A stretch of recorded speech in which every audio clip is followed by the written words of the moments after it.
Seorang pengusaha kecantikan di Pekanbaru akhirnya ditahan usai memenuhi panggilan penyidik Polda Riau terkait dugaan penipuan dan penggelapan dana investasi kosmetik senilai lebih dari 6 miliar rupiah.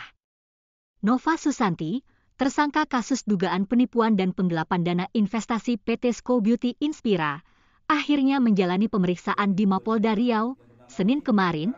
Usai diperiksa, Nova langsung ditahan penyidik.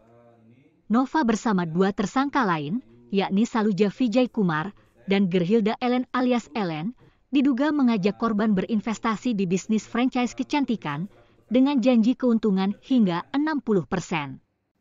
Namun setelah dana diserahkan, keuntungan yang dijanjikan tak pernah diterima. Polda Riau mencatat, total kerugian korban mencapai 6,8 miliar rupiah. Dari 3 tersangka, hanya Nova yang memenuhi panggilan penyidik, sementara 2 lainnya hingga kini mangkir dan terancam dijemput paksa. Modus pelaku menggunakan nama Rans Entertainment, milik Raffi Ahmad dan Nagita Slavina, untuk meyakinkan calon investor. Namun polisi memastikan, menurut keterangan saksi dan pelapor, nama Raffi Ahmad dan Nagita Slavina disebut sebagai brand ambassador, belum ditemukan adanya keterlibatan langsung dari keduanya. Saat ini sudah dilakukan proses penyidikan. Ya, tadi malam kita lakukan upaya paksa penahanan terhadap NS. Sebenarnya tersangkanya 3, tapi 3-tiganya kita panggil, 2 tidak hadir, 1 hadir. Kita lakukan pemeriksaan dan kita lakukan upaya paksa penahanan mulai tadi malam. Ya, saat ini kita akan melakukan upaya paksa terhadap 2 orang yang kita lakukan pemanggilan. Sudah 2 kali tidak hadir. Modusnya apa nih Pak? Jadi melakukan kerjasama terkait penjualan produk-produk kecantikan berbentuk franchise. Namun baru pertama buka di sini. Jadi korban menyalurkan sejumlah uang, kemudian sampai dengan proses waktu yang ditentukan, sampai dilaporkan bahwa tidak pernah ada kesepakatan sesuai dengan apa yang disampaikan.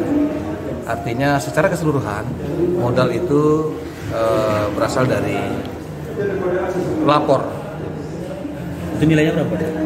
Kurang lebih sekitar 6 miliar ya. 6 miliar. Itu ada hubungan sama informasinya, ada hubungan sama Raffi Ahmad sama Nagita. Sementara menurut penjelasan pelapor, kemudian saksi kita periksa dari hasil penyidikan memang disampaikan dan ambasadornya demikian. Namun setelah kita dalami, sementara belum ada hubungan demikian.